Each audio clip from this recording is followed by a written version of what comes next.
Mesdames, Messieurs, peuple congolais, vous avez dû voir que ces derniers jours, le dictateur Denis Sassou Nguesso du Congo-Brazzaville, un dictateur à bout de souffle, au bout de rouleau, qui a surendetté un pays, le Congo-Brazzaville, qu'il a déclassé, déshumanisé et décivilisé, s'est lancé depuis ces derniers jours dans une vaste opération géopolitique sous-régionale. D'abord avec la République démocratique du Congo et puis avec l'Angola. Et pourquoi cette vaste opération géopolitique?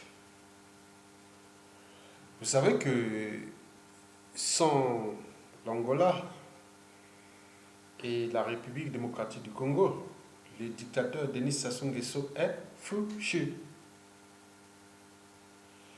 Et c'est les raisons pour lesquelles il a d'abord invité Joseph Kabila. Et celui-ci va d'ailleurs l'inviter aussi à Kinshasa. Donc, Sassou Nguesso a invité Joseph Kabila à Brazzaville, c'était pour le séduire.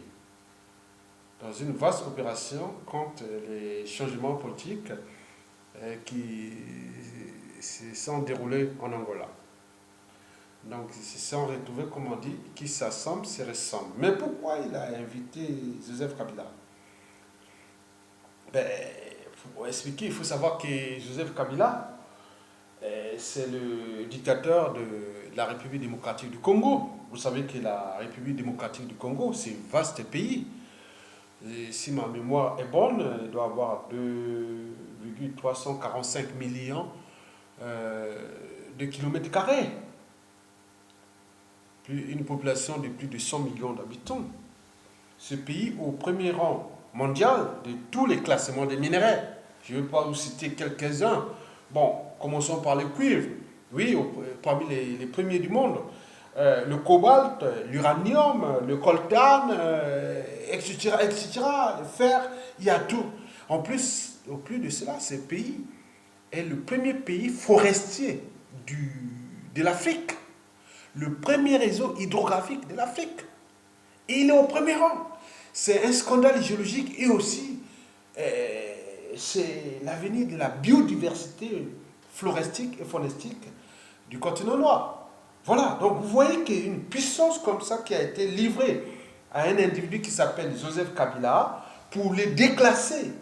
Oui, il était venu là pour les déclasser, les déshumaniser et autres, pour que ceux qui lui donnent des ordres puissent exploiter de manière abusive cet écosystème. Et ce qui s'est déjà fait depuis les années 2000 jusqu'à nos jours. Et c'est les raisons pour lesquelles on ne change pas une équipe qui détruit la race noire et déclasse tout un continent. Oui, ça, cet individu, Joseph Kabila, était placé là par l'incarnation du mal à cette échelle de la République démocratique du Congo. Et c'est pour les raisons pour lesquelles, pour Sassou, c'est du pain béni, c'est du caviar, Joseph Kabila. Parce que qui s'assemble, se ressemble. Donc, Sassou Nguesso a trouvé en Joseph Kabila comme un allié pour déclasser ce peuple noir de merde à cette échelle. Et ça, du côté de l'Angola, oui, ça ne va pas durer comme ça. Donc on a dit qu'on a placé un monstre au Congo-Brazzaville, mais suite à la problématique des puissances, des intérêts, et ils ne sont pas en mesure de le foutre dehors. Donc, c'est ce que je vais vous expliquer par la suite. Donc, en résumé, c'est-à-dire Sassou Nguesso a invité Joseph Kabila, c'était pour voir qu'on est dans une écurie du mal, pour déclasser ce peuple, parce que de toute façon, on n'a plus le choix. S'il y a de deux tombes, et l'autre soutient. Voilà, donc il faut être ensemble. Et il me semble que Sassou Nguesso est d'entraîner Joseph Kabila vers le mal, plus le mal. Et celui-ci a d'abord été très méfiant. Bon, parce que, oui, mais il sait bien que, si je chute, où est-ce que je veux me trouver face à des Congolais, des patriotes congolais qui vont prendre le contrôle de ce pays? Et où est-ce que je veux me trouver dans le monde avec un pays aussi puissant? Donc, ma vie sera en danger partout. Donc, c'est ça les dangers que Kabila ne sait même pas. Mais bien sûr qu'il est rentré dans le tournoi des Sassou, qu'il est rassuré, qu'il est... Hein, et Petit a confiance, Isé. Bon, Petit a confiance, bon, voilà. Donc tu viens avec nous, on meurt ensemble, c'est les suicides collectifs. Bon, bref. Donc Sassou a invité Joseph Kabila à Brazzaville et celui-ci va le faire ensemble dans le pacte du mal qu'ils ont signé contre le peuple congolais, les deux peuples, des dérives. Voilà, donc... et voilà. Donc... Et pourquoi Sassou Nguesso cherche-t-il à séduire le nouveau venu de la sous-région, c'est-à-dire Joao Lorenzo? Bien sûr que Sassou Nguesso est son fiston dictateur, hein, son petit à confiance. Et Joseph Kabila, ils ont fait citer que vive l'alternance en Angola. Mais bien sûr, il s'agit bien sûr d'une insulte. Parce que Joseph Kabila, depuis 2016, il ne serait plus là. Hein? Bientôt, oui, mais on est en train de chercher, ils vont en train de chercher des alternances en alternance, comme Mobutu l'avait fait en 1990 à 97. Bien sûr, il fut humilié, mais peut-être Kabila, ce sera encore pire. Donc, c'est à suivre. Mais Sassou, oui, c'est ça. Donc, Sassou cherche un allié, oui. Oui, Sassou sait que, bon, ben, Lorenzo... est puissant, oui, c'est ça. Donc il cherche à le séduire pour que, bon ben, on ne sait jamais. Et pourquoi? Parce que d'abord, Sassou est revenu au pouvoir par les armes en 1997 grâce à l'Angola. Oui, en 1997, c'est l'Angola. Si c'était l'intervention de l'Angola, Sassou Nguesso n'aurait pas gagné son coup d'État sanglant de 1997 et qu'il est dictateur jusqu'à nos jours. C'est le deuxième cycle et deuxième et troisième cycle. Parce que Sassou Nguesso a été d'abord dictateur entre 1979 à 1992. Après, il est revenu à la force avec l'aide de la France Afrique et de tous les réseaux pétroliers France Afrique. Et voilà. Et voilà, on voit les conséquences au niveau de la déclassement général de l'homme noir. Parce que Sassou Nguesso et ses Kabila, ils s'en foutent. Si on peut tuer plein de Noirs, on s'en fout. Ils sont même contents de déclasser. En réalité, Joseph Kabila, je vous informe, selon les sources, selon les réseaux, Joseph Kabila et Denis Sassou Nguesso ne veulent plus qu'il y ait la race noire qui puisse exister sur la planète Terre. Il faut que ce soit leur famille et la famille de Sassou, ensemble. Et tous les Noirs du monde vont disparaître. Et ils sont prêts à aider partout, toute organisation raciste ou suprématiste ou autre dans le monde pour exterminer la race noire. Et c'est ça qu'on vient de voir comme information. Retenez bien, hein, Sassou est l'allié de l'extermination totale des races noires partout dans le monde. Il se prépare à ça. Donc faites attention à ce monsieur. Bon, deuxièmement, bon, ben, Sassou Nguesso, pourquoi il est allé voir Lorenzo, hein, Joao Lorenzo, qui vient d'arriver? Parce que c'est que l'Angola, c'est quand même une puissance militaire, oui, d'Afrique noire. Donc avoir l'Angola, c'est avoir un allié et protéger par la suite, ou ipso facto, la survie du dictateur Denis Sassou Nguesso. Vous avez par exemple pu voir en 2013 l'incursion de l'armée angolaise dans l'enclave du Cabinda en Kimongo. Nous savons que nous partageons un tiers de notre territoire congolais avec l'Angola. Il y a l'enclave du Cabinda qui est d'ailleurs l'enclave qui produit 90% du pétrole angolais. Et je vous informe que l'Angola est le deuxième pays producteur du pétrole du continent africain. Donc vous voyez les enjeux. Mesdames, Messieurs, oui, bien sûr que Sassou Nguesso sait bien que le peuple congolais des deux rives a soif de changement. Ils n'en veulent plus ni de lui et encore moins de Kabila. Et si ça change dans les deux côtés, l'un des deux côtés, il pourra avoir des impacts des deux côtés. Et l'Angola ne veut pas aussi perdre parce que l'Angola, en fait, le territoire angolais, hein, là où trouve sa source d'énergie ou de richesse dans le pétrole, qui le place d'ailleurs au deuxième rang du continent, est situé entre les deux Congos, le Congo Brazzaville et le Congo démocratique. Donc, en quelque part, l'Angola, sa richesse est en tenaille entre deux Congos. Donc, d'où l'enjeu de chercher des alliés entre les deux. Donc il se demande que voilà, M. Sassou Nguesso devient Ebola, et Kabila aussi Ebola, donc ils n'en veulent pas. Donc ils cherchent là, mais pourquoi ils n'y arrivent pas? Ils n'arrivent pas parce que, bon, Joao Lorenzo, qui est arrivé par la démocratie à l'africaine, en réalité, il ne serait pas là, mais c'est la transmission. Je pense que c'est voilà, donc un agent voilà, angolais m'a dit, bon, bref. Bon, parce qu'il faut dire que Joao Lorenzo a des talents d'Achille. Le premier talent d'Achille, c'est d'abord les accords qu'il a signés avec le président sortant, c'est-à-dire Eduardo Santos, qui a compris qu'il a un cerveau, c'est un intellectuel. Il a compris que bon, il faut à un moment donné laisser quoi. Voilà, donc il a laissé. Et Sassou Nguesso était d'ailleurs venu l'entêter. Reste là, ne va pas, ne va pas. Non, non, non, non, non, non, non.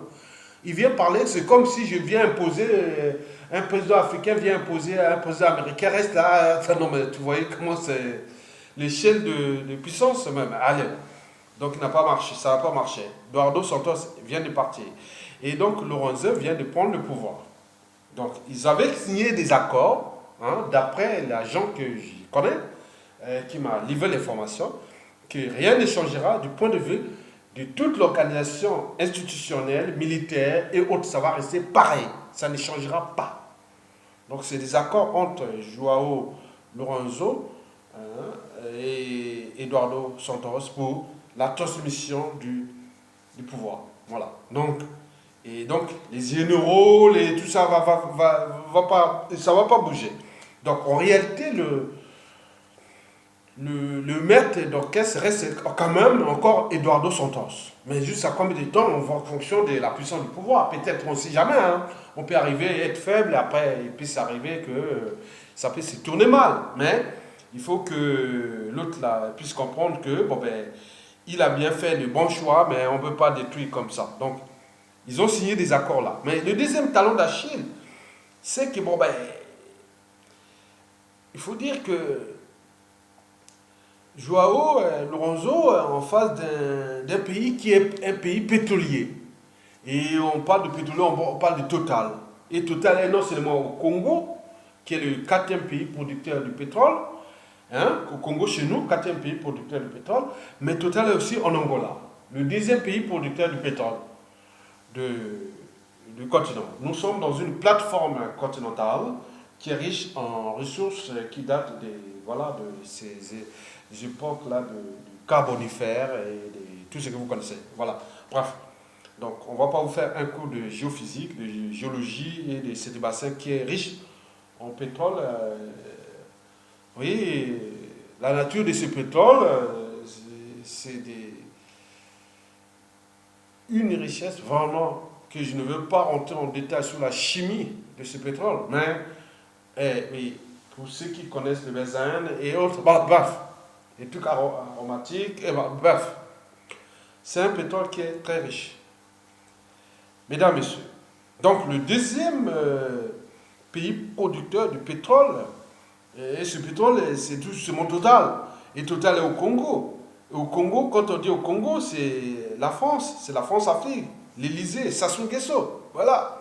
Est-ce qu'il y aura des impacts entre Sassou Nguesso, qui est l'aboutissement même de la France-Afrique dans la sous-région, étant donné que 99% de la population de ce bassin n'en veulent plus de ce genre de combine. Mais Sassou Nguesso continue à entretenir ces gens jusqu'à ce qu'il peut arriver une situation imprévue et que tout peut se déchaîner, tomber sur un château de cartes. Même si, du côté du Congo, le pétrole ou pas, on s'en fout, parce qu'on n'a plus rien à perdre, on n'a pas gagné de ce pétrole. Donc les gens parlaient du pétrole au Congo, on n'a rien à foutre. Les gens cherchent leur liberté, leur dignité et récupérer leur pays. Et du côté d'Angola, on ne sait pas, il me semble que le pétrole là-bas a été géré plus ou moins de manière opaque, mais il y a quand même il y a eu un développement là-bas et c'est ça. Donc, en réalité, l'Angola est pris en tenaille entre les deux Congos. Donc, ils cherchent ses prochains alliés et pour continuer à garder l'équilibre dans la sous-région. Mais face à Kabila et Sassou Nguesso, Joao Lorenzo, Joao Lorenzo, a des atouts. Ah oui, il a des atouts. Bon, le premier atout, c'est que Sassou Nguesso et Kabila sont définis aujourd'hui comme les messieurs Ebola. Vous vous affichez avec Sassou Nguesso ou Kabila, vous êtes pourris comme Ebola. Donc on ne va pas aller s'afficher avec un Ebola, étant donné que, bon ben, en Afrique, souvent la responsabilité politique, et quand il y a des conséquences, elle est comme collective et autres, on n'a même pas le discernement. On va prendre là, monsieur, vous êtes arrêté, vous êtes ceci, vous étiez comme ça. Ce qui va arriver, est-ce que João Lourenço va hypothéquer l'avenir de l'Angola, étant donné que pour l'instant, les ressources sont. L'Angola, il n'y a pas que ce pétrole, hein, il y a aussi les minéraux, il y a des eaux, il y a tout. Hein, Angola, sous ce sous-bassin, sous-bassement de l'Afrique équatoriale est très riche. Donc, en ce moment, l'Angola tire ses ressources qu'avec le pétrole. Bon, bien sûr que l'Angola ne va pas hypothéquer son avenir à court terme en jouant le jeu de Sassou et de Kabila. Parce qu'il connaît bien l'historique, parce qu'on ne peut pas construire un havre de paix quand tout autour ça brûle. L'Issouba a tenté de faire ça, il a été broyé comme un vaurien. Parce qu'il a eu des embrouilles au Gabon, en République démocratique du Congo et en Angola. On connaît l'histoire.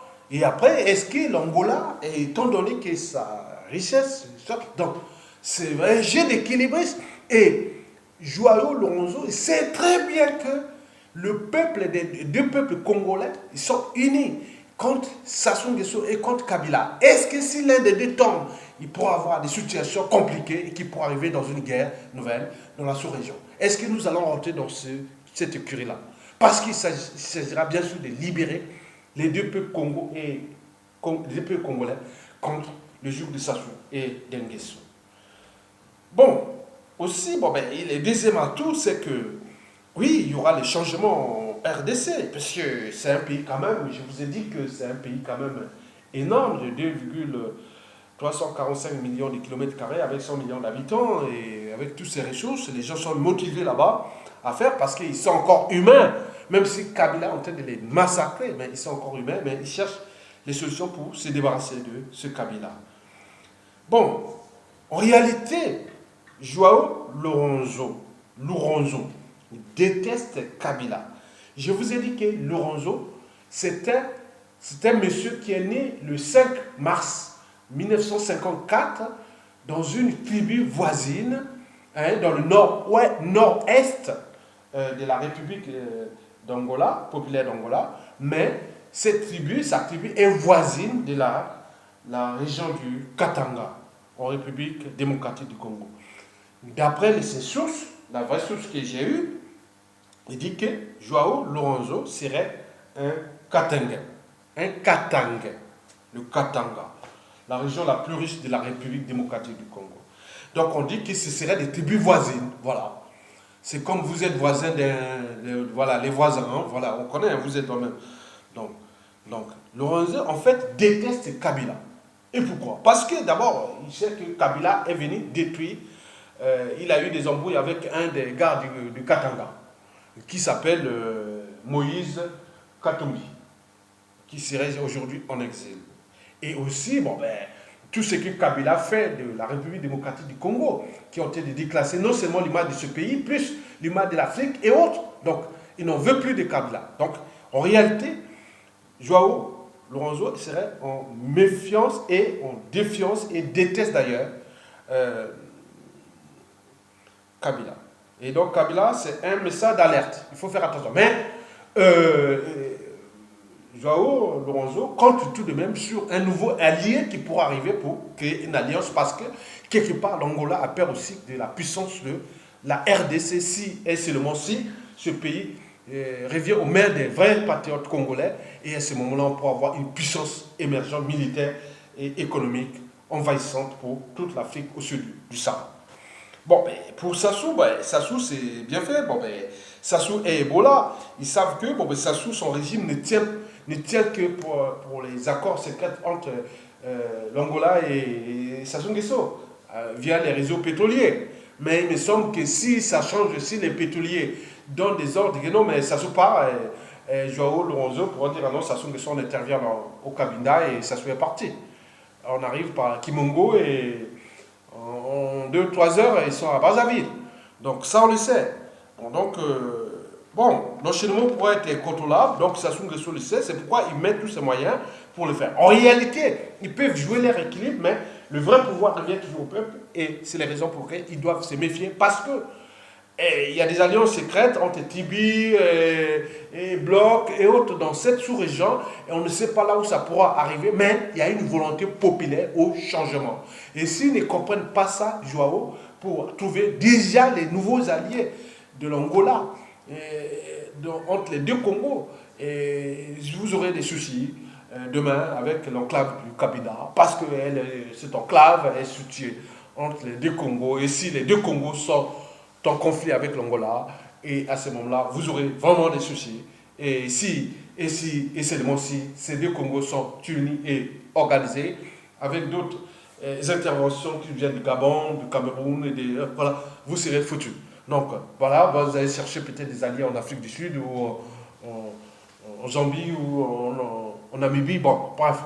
Bon. Mais nous sommes alliés, nous sommes bantous, et si vous ne rendez pas compte de libérer ce peuple avec vos alliés qui sont pétroliers et autres pour dégager ces deux monstres qui sont là pour construire un écosystème, pour que les gens gardent leurs conditions de liberté, de dignité et autres, mais nous aurons tous perdu parce qu'il y a une volonté générale qui est liée au réseau d'information, des médias et réseaux sociaux, avec tout ce qu'il a, parce que le monde a changé et va changer tout au long de ce 21e siècle. Et si vous ne l'avez pas compris, vous l'aurez perdu, même en devenant successeur d'Eduardo Santos. Vous allez rentrer dans l'entonnoir et l'Angola pourra se retrouver dans une situation compliquée, face d'abord à ses puissants voisins et aussi sur la résistance intérieure contre votre pouvoir.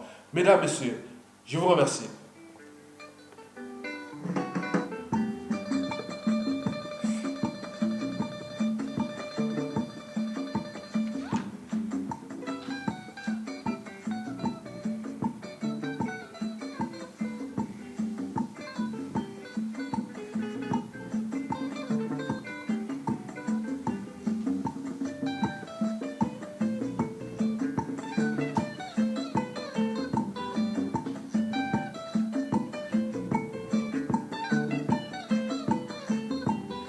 Kadimatala balingi kokunda ngai mobesu nazali nano kopema nano nakufi te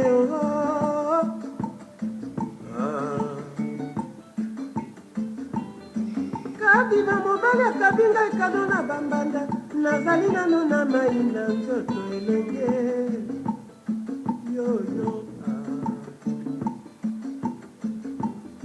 foti ya mbanda te foti ya komelesa atekeli biso elamba ndenge moko bampangi ye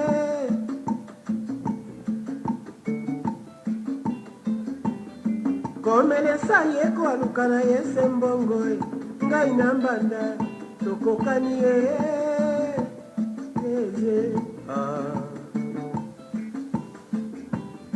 nzambe asalanga moke lokola tonga masinyo mbanda banga lolendo na ngai te oyima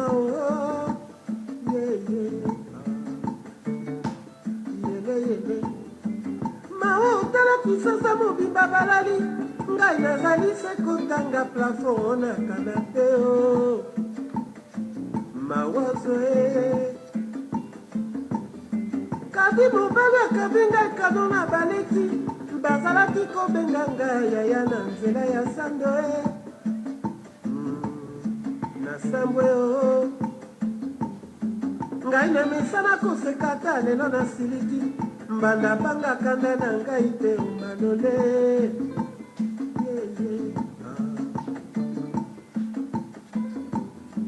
tai ya maneke ongai mwana lomeka mobali asambusi ngai likolo ya vengeance oyoyo ominalewa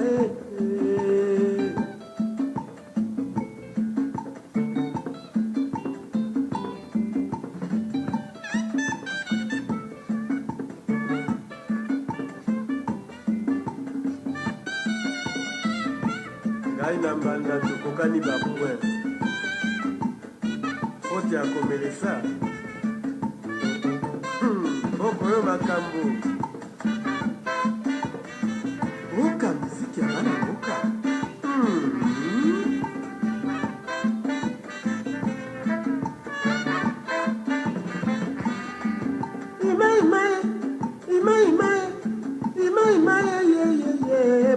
pasi mama